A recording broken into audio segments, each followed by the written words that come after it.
Hello, ladies and gentlemen. I am Rob here in the lair of OmnusI, and tonight I thought we would give the State of the Dungeon address, as it is, for the game that took place last week. It was the game before Christmas, and it was an interesting night. The game had gotten a little stale. People had just kind of lost a lot of their enthusiasm because we had several sessions that were canceled because of, various shenanigans. Real life happened. And nobody seemed overly disappointed when those sessions were called off. I wasn't feeling a lot of love for the campaign. When I broached it to the players, they said, no, we like the campaign. We're happy with the campaign. We want it. But you did tell us about these ideas you have for the next thing, which is going to be set in the Warhammer 40k universe, as the characters are going to be members of the Adeptus Astartes, Adeptus... I can talk. Adeptus Arbitus, which is basically, if you know what Judge Dredd is, either from the movies or the comics, that's about it. They are the law, and they are extraordinarily harsh because they're playing for keeps. They're literally playing for saving entire worlds from the advent of chaos and ruination. So to maintain law, they occasionally have to, kill people and detain people and be utterly ruthless in enforcing laws. So they like the idea, and I've promoted it because I've got a wonderful storyline involved, which I think they'll take a great deal of pride in, and I can't wait to start revealing the story as they unfold it. But to do that, we had to kind of put to bed the Werewolves of the Caribbean storyline. As much as I thought it had potential and everything, it's just lost traction. So the players were kind of in a situation of sorts. They had just finished with the Halloween adventure.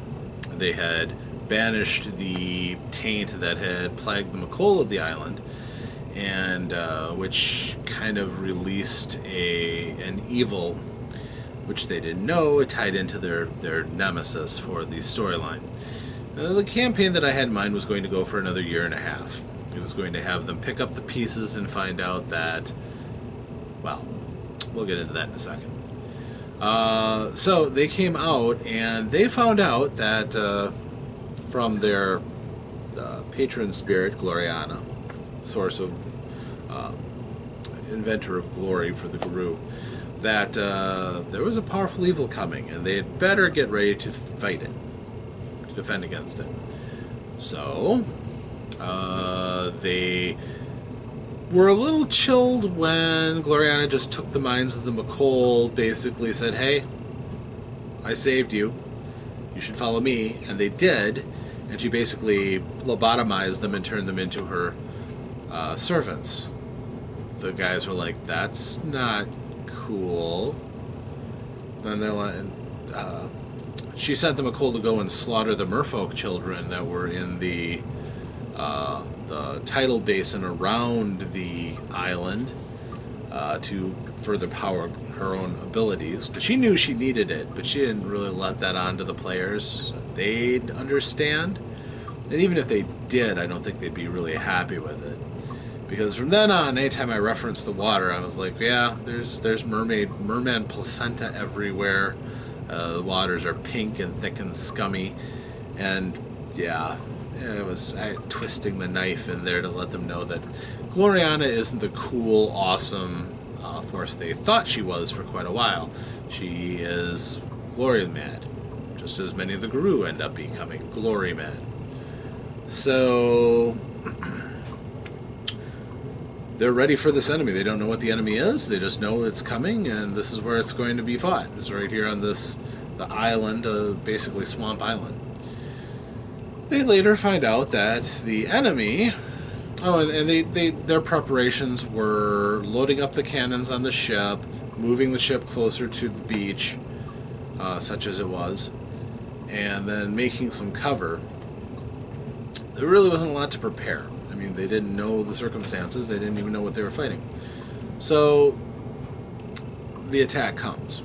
They are a fleet of Spanish sailing ships, well armed, coming towards the island. And what kind of a bad vibe do they get, but that the entire operation is crewed by a particularly nasty La Sombra vampire, the same one that they met in their first session, that they slipped away from and freed Gloriana from. Well, she was going to be the binding linchpin force that was going to connect all these different things. They were going to unravel her plans here and there and stick their finger in her eye until they eventually learned who she was, and then they were going to get serious about trying to thwart her. Well, it turned out that they really didn't have to go to all those extra details when I was ready to end the campaign. I just said, "No, she's coming to get you." And that led to a huge fight that did not conclude at the end of the night. Simply because combat in World of Darkness is kind of sprawling. It's very abstract. The mechanics are simple. Unfortunately, when you get towards tougher and tougher opponents, those same opponents can be, it can be a bit of tedium in order to arrange everything. So I changed the combat system significantly. My thought process being, everybody gets multiple attacks in a game. The werewolves have their rage. All the vampires are going to have celerity, otherwise they're one hit and then they're done. They'll be mobbed and torn apart. It really isn't even a point in bringing them to the fight if they don't have some fairly basic disciplines. So instead of going around and then going around again and asking people if they want to use extra actions, because of course they would, and doing it again and again, until eventually people drop out and then they just have to spectate because they didn't have a high enough dexterity to keep up with the others, or maybe enough rage. And I was going to give them maximum rage every round so that they could use their abilities. Instead, what I just did was I went the initiative order and just kept cycling around the initiative order, assuming everybody was moving really, really fast and doing really, really cool stuff. Worked out actually really well. However, the fight turned out, the party had underestimated what those ships meant, because they had bigger guns than their own sloop did. Their sloop was hideously underpowered, and they knew it. They had pop guns. But the party had split up. Peter, of the Warders of Men, was on board the boat, ready to go along the length and fire cannon shell after cannon shell. I believe it was 8 or 16 ships broke off from the fleet to do this broadside flanking maneuver to attack the ship. So he knew he was outgunned, he knew he was a werewolf, and he'd probably be okay, until those guns started shooting and they revealed that they had seen this kind of firepower before. The cannon shells were thaumaturgically treated. They shrieked in torment as they flew towards the ship, tearing much bigger holes in the side of the ship than they should have. Within a very short time, the barrage had crippled the sloop that the players had come in on. They weren't going to need it for this. He managed to fire back and rattle them. However, at this point, the merfolk appeared, and they were mad. They were mad at everybody. But, their children were just slaughtered, and they didn't have a lot of good answers for it. So, the whole host of merfolk came in from Arcadia to attack everybody, especially the upstart Guru. And they also had 2 huge narwhals that basically ripped off the front end of the sloop and then kept charging after the Spanish ships, which Philip jumped on top of one of the narwhals to ride it towards his enemies, which was a gutsy move. The rest of the party they dove for cover. They ended up making a ballista and creating fiery ballista bolts, large, huge spears, that they were going to use against the vampires. The problem was cannons outshoot ballistas, and the beach shots got pummeled as they attacked. And the group realized they weren't going to be able to use the ballista on the ships effectively. So they retreated. Also, none of them have any skill in siege weaponry or anything, so... The whole idea from the ballista came from... I'm trying to remember. Oh yeah, they got an owl spirit who basically regurgitated the plans for the weapon into the Theurge's head, into Nikolai. Nikolai got repeatedly sozzled by spirits all throughout the story, and it didn't end any differently. So they knew how to make the ballista. They created the Talon bolts they bound fire into. But they had to retreat, and the ballista got shredded by the cannons. And the vampires all got on boats and got ready to board. However, they had an army of the Makol, the were-crocodiles, who were in the water, and when the boats started coming up, roar, they attacked. And it was very brutal. Basically, those two forces neutralize each other. Vampires in water versus Makol. The vampires took hideous losses, but their supernatural abilities, because many of them were geared for war, took their toll on the Makol as well, and they basically neutralized each other. So then, the witch, the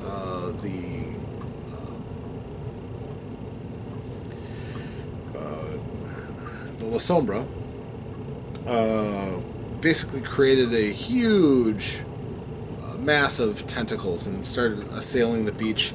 That's one other thing that drove the party off. And then she created a disk of solid shadow, and she and her retinue flew over to the island. Now, her retinue was made up of people who the party would have learned to hate through the storyline. But like I said, I'm drawing it to a close, so they didn't have enough chance to hate these people. One of them is an abomination. He is a guru who was turned into a vampire. And he was an ancestor, or a distant relation of the Silverfang, of Aiden. And this, of course, got his familiar spirit all rankled. And he actually channeled Jonah, who is the insane past life for a while, who's obsessed with killing Silverfangs who may have betrayed him, or related to ones who might have betrayed him, which is just about everybody. He managed to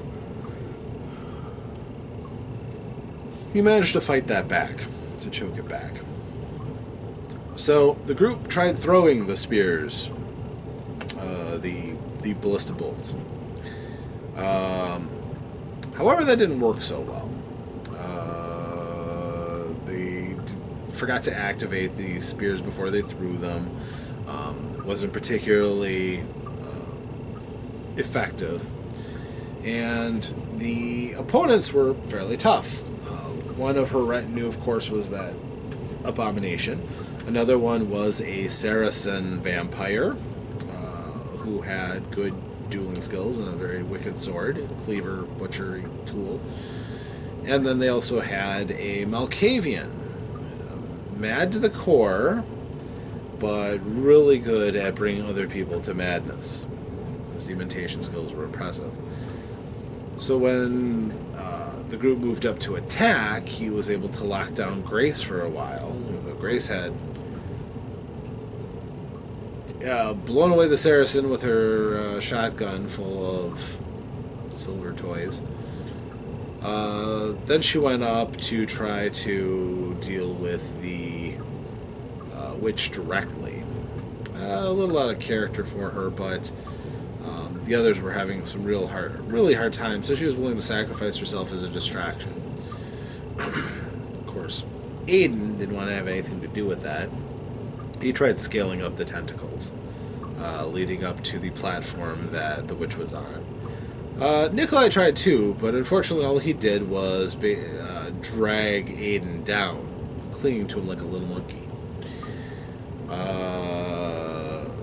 And for the most part, I believe that's where we left off. Aiden had gotten up to the platform to confront the witch. Right now, Grace is kind of mind-gooed by the Malkavian. She's going to end up with some interesting flaws at the end of this. And Peter was... Oh, Peter found a way back to the rest of the group power swimming. So he's in this fight, too. The whole group is back together again.